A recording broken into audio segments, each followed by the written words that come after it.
কিন্তু আপনি ওই জায়গায় জেদ ধরে আপনি কুমিল্লা বিভাগ দিবেন না, একটা জেলাকে তার নাম ধরে অপমানিত করবেন। আপনি বাংলাদেশের প্রধানমন্ত্রী হতে পারেন না।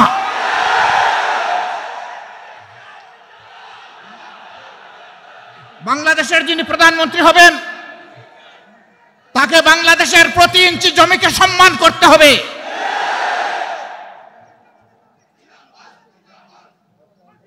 এটা একটা জুলুম, একটা এলাকার লোকদের উপর নিঃসন্দেহে এটি একটি জুলুম। অনেকগুলা জুলুমের মধ্যে এটা একটা জুলুম।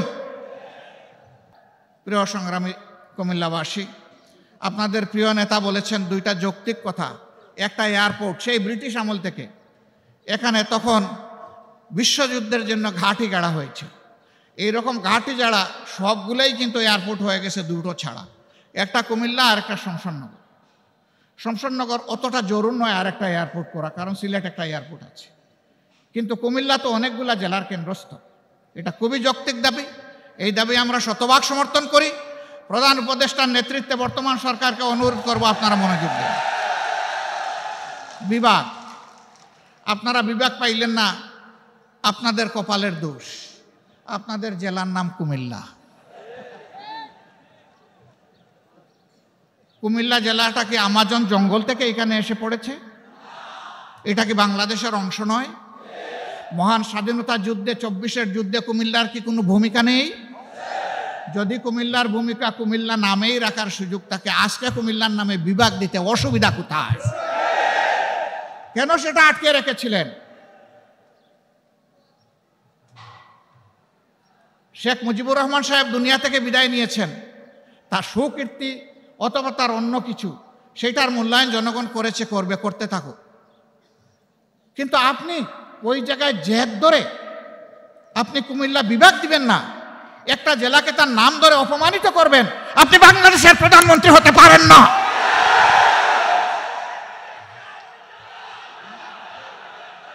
বাংলাদেশের যিনি প্রধানমন্ত্রী হবেন তাকে বাংলাদেশের প্রতি ইঞ্চি জমিকে সম্মান করতে হবে।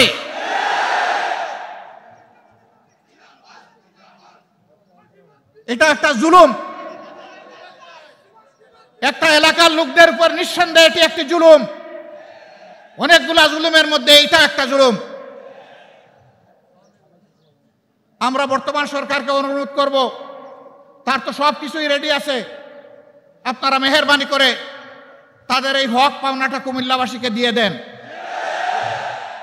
নামের জন্য কুমিল্লাবাসী যুদ্ধ করে নাই, বলে নাই সুরমা নদীর নামে করেন, কুশিয়ারার নামে করেন, তিতাসের নামে করেন, এটার নামে করেন, ওটার নামে করেন। কুমিল্লাবাসী এটা বলেন নাই। কুমিল্লাবাসী বলেছে আমাদের নামেই, আমাদের পরিচয়, আমাদের বিভাগটা দিয়ে দেন। এমনকি বৃহত্তর নোয়াখালীর লোকেরা বলেন নাই যে লক্ষ্মীপুরের নামে দেন বিভাগ, তারা বলে নাই যে আপনারা নোয়াখালীর নামে দেন, ফেনীর নামে দেন, তাও তারা বলে নাই। তাহলে তারা যদি কেউ না বলে কুমিল্লার নামে বিভাগ হবে না কেন? এই বিভাগ হওয়া উচিত। বরঞ্চ আরেকটা কারণে হওয়া উচিত, যে একটা নামের প্রতি অপমান করা হয়েছে, যত তাড়াতাড়ি পারেন দিয়ে সম্মানটা ফিরিয়ে দেন। আমরা এমন একটা বাংলাদেশ গঠন করতে চাই যেই বাংলাদেশে কোনো বৈষম্য থাকবে না। আপনারা সবাই রাজি আছেন, কিন্তু আমাদের স্টেজের লোকেরা রাজি না। কারণ আপনারা নিচে বসে আছেন সাধারণ চেয়ারে, ওনারা দামি চেয়ারে এখানে বসে আছে। তার মাঝে আবার তিনটা দেখেন ডিস্টিংগুইশড, ওইটার হাইট আরো বেশি। আইসা দেখি যে এই তিনটাতে আবার বিছানো আছে, কি জানি টাওয়াল দেওয়া আছে। তো আমি বৈষম্য বেশি দূর করতে পারি নাই, প্রথমে আমার টাওয়ালটা ফেলে দিছি। আগামীতে এই ধরনের কোনো আয়োজন হলে সকল চেয়ার সমান থাকবে ইনশাআল্লাহ। যে চেয়ার নিচে থাকবে, দেখার স্বার্থে যদি একটা স্টেজ লাগে তাইলে সেই চেয়ারটাই উপরে থাকবে ইনশাআল্লাহ। আপনারা সবাই রাজি আছেন? আপনারা তো রাজি থাকবেন। ওনারা রাজি কিনা? ওনারাও রাজি আছে, আলহামদুলিল্লাহ। তাইলে আমরা উভয় পক্ষ রাজি যে আমরা সকল ক্ষেত্রে বৈষম্যহীন চলবো ইনশাআল্লাহ। তবে এটা ঠিক যে যার যার রুচি মতো চলবো। যেমন আমার গায়ে একটা সদরিয়া বা একটা কোটি আছে, তাই বলে সবাইকে কোটি পরতে হবে না। ব্লেজার যার পছন্দ তিনি ব্লেজার পরবেন, শীতের দিনে সোয়েটার, গ্লাভ, চাদর যার পছন্দ তিনি তাই পরবেন। কিন্তু সামাজিক ক্ষেত্রে আমরা ইনশাআল্লাহ সমান থাকবো আল্লাহ চাইলে। দেখেন বৈষম্যের শিকার হয়ে বাইগুলো পড়তে বসছিল এইমাত্র। তো আমরা আল্লাহর দরবারে বৈষম্য থেকে পানা চাই। এখন এই বৈষম্যহীন দেশটা গড়বে কে? প্রধানমন্ত্রী হলেই আমার বাড়ি যে জায়গায় বন্যার স্রোত, উন্নয়নের স্রোত চলে যাবে সে জায়গায় সারা বাংলাদেশের সম্পদ টেনে টুনে এনে ওখানে ঢুকায় দেওয়া হবে। তাইলে বৈষম্যহীন সমাজ হবে কেমনে? যুক্তি হলো যে সাবেক আমলে আমার এলাকা ছিল বঞ্চিত, এখন অতীতের কাজা কাফারা সব আমার আদায় করতে হবে। আমরা কথা দিচ্ছি ইনশাআল্লাহ, আল্লাহ তাআলা যদি জনগণের মনে ভালোবাসা, আমাদের প্রতি সমর্থন তৈরি করে দেন, তাহলে আমরা এমন বাংলাদেশ গড়ব যেই বাংলাদেশে প্রধানমন্ত্রীর জেলার আগে অন্য জেলাকে আগে চোখ দিয়ে দেখা হবে ইনশাআল্লাহ। তবে প্রধানমন্ত্রীর জেলাও বঞ্চিত হবে না, তারাও তাদের ন্যায্য অংশ পাবে ইনশাআল্লাহ। কারণ প্রধানমন্ত্রী হওয়ার কারণে ওই জেলাকেও বঞ্চিত করার কোনো অধিকার নাই। কিন্তু রাজার হস্ত করে সমস্ত কাঙ্গালের দুন চুরি, ওই চুরি করতে দেব না আমরা কাউকে ইনশাআল্লাহ। যদি আল্লাহ তাআলা আমাদেরকে এই সুযোগ দেন, আল্লাহ ভালো জানেন, প্রিয় জনগণ তারা বিবেচনায় নেবেন। যদি সুযোগ দেন তাহলে ইনশাআল্লাহ আমরা কথা দিচ্ছি যে আমরা দুর্নীতি করব না, দুর্নীতি হতে দেব না। বলবেন তার কি কোনো প্রমাণ আছে? একটু আছে তো ভাই। 2001 থেকে 6 সাল জামাতে ইসলামের যে দেশপ্রেমিক নেতৃবৃন্দকে খুন করা হয়েছে বিচারিক আদালতে, তারা তো 3 মন্ত্রণালয়ের দায়িত্ব পালন করেছেন। বলেন বাংলাদেশের কেউ কোনো দুশ্মনও আমাদের তাদের হাতে একটু দুর্নীতির গন্ধ লাগাইতে পেরেছে? পারে নাই। কেন?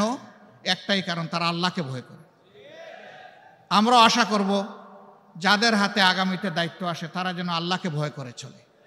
যদি আল্লাহকে ভয় করে চলে তাহলে আল্লাহর ভয় আর দুর্নীতি দুইটা পাশাপাশি চলতে পারে না। দুর্নীতি তখন দুর্নীতির মৃত্যু হবে এবং সুনীতির জয় হবে ইনশাআল্লাহ। আমাদের শিক্ষা ব্যবস্থাকে একটা কুড়া শিক্ষা ব্যবস্থা বানানো হয়েছে।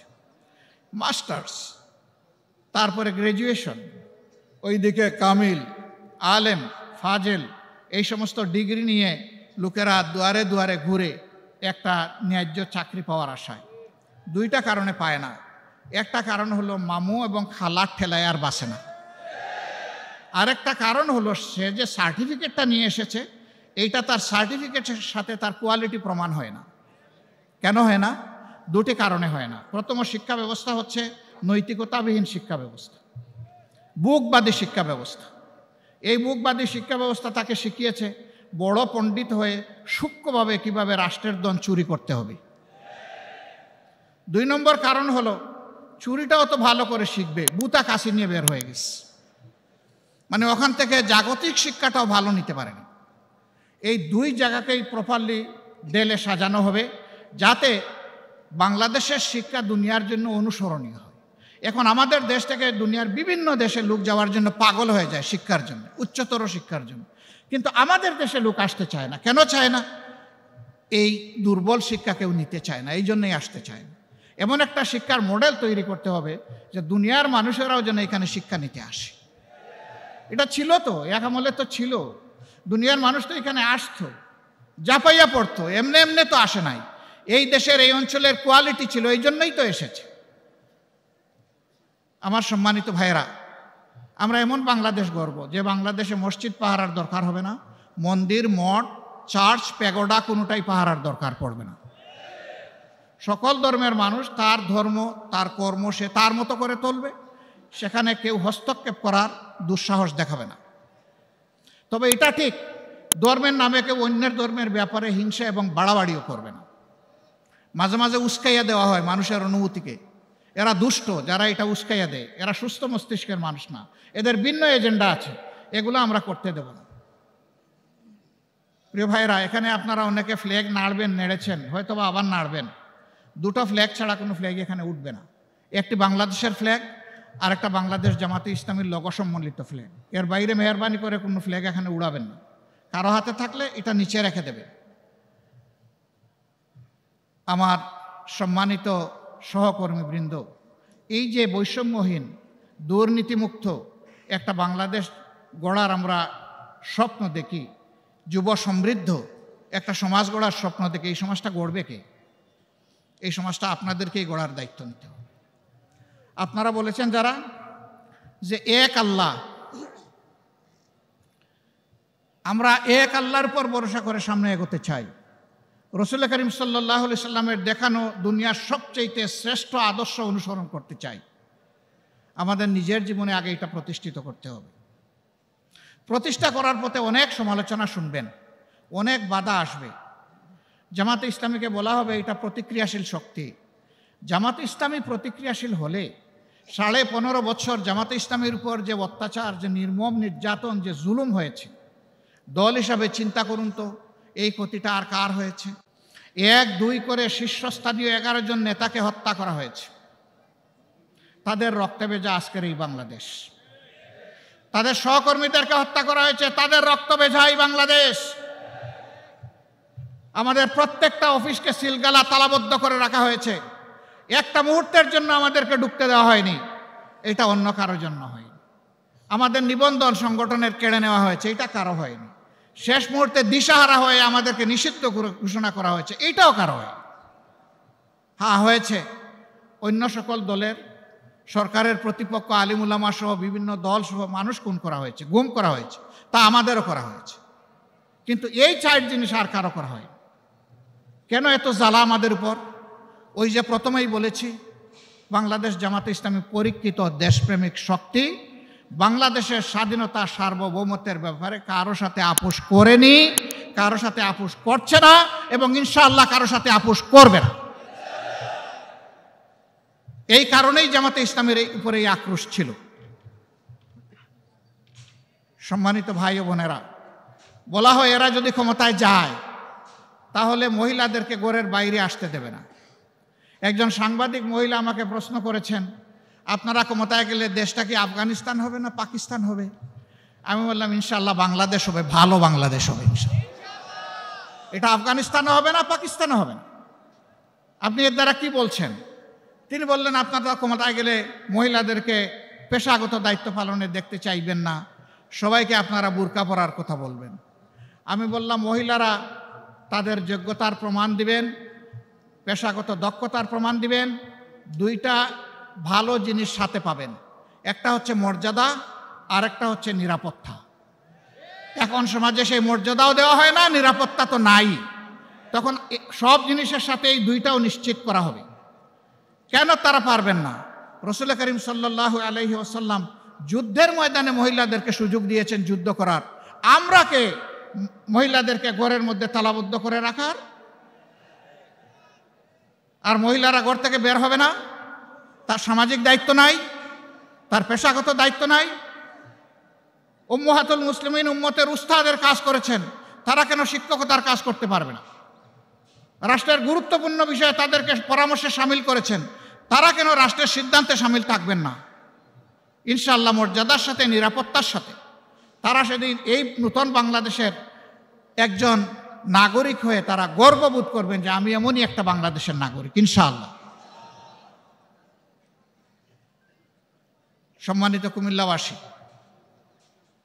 যদিও এখানে আমাদের দলীয় সহকর্মীরাই আছেন, হয়তো বাইরে কিছু শুভাকাঙ্ক্ষী আমাদের কথা শুনতে পাচ্ছেন, কিন্তু আমি ধরে নিচ্ছি আপনারা কুমিল্লাবাসীর প্রতিনিধি। এই জন্য আমি আপনাদেরকে এইভাবেই অ্যাড্রেস করছি। আজকের এই আওয়াজ আমাদের সহকর্মী বোনেরাও শুনতে পাচ্ছেন। অনুরূপ আরেকটি প্যান্ডেলে তাদের আয়োজন করা হয়েছে। আমরা স্মরণ করিয়ে দিতে চাই, সৃষ্টির সূচনা হয়েছে একজন পুরুষ এবং একজন মহিলাতে।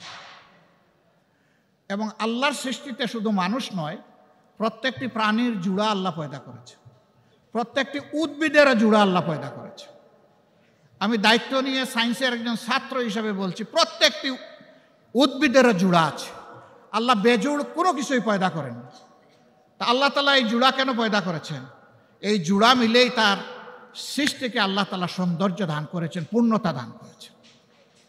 অতএব সেই পূর্ণতা নিয়েই বাংলাদেশ ইনশাআল্লাহ আগামীর গৌরবের বাংলাদেশ হবে ইনশাআল্লাহ। আমার সম্মানিত ভাইয়েরা, আমরা জাতীয় ঐক্য চাই, কোনো বিভেদ চাই না, বৈষম্য চাই না। কিন্তু অন্যায় যদি আমার দলও করে, আমি তার বিরুদ্ধে প্রতিবাদ করবই, আমি চুপ থাকবো না। অন্যায় যে করবে আমাকে আওয়াজ দিতেই হবে। অন্যায় করলে আওয়াজ না দিলে অন্যায়কে উৎসাহিত করা হবে, অপরাধীদেরকে এগিয়ে দেওয়া হবে অপরাধ করার জন্যে। আমরা তা পারবো না, এটা আমাদের পক্ষে সম্ভব না। যিনি অপরাধ করবেন অবশ্যই আওয়াজ দেব। আলহামদুলিল্লাহ, এই পরিবর্তনের সাথে সাথে এই মজলুম দলটি বলেছিল আমরা অসহিষ্ণু নই, আমরা সহিষ্ণু, আমরা ভালোবাসার বাংলাদেশ গড়তে চাই।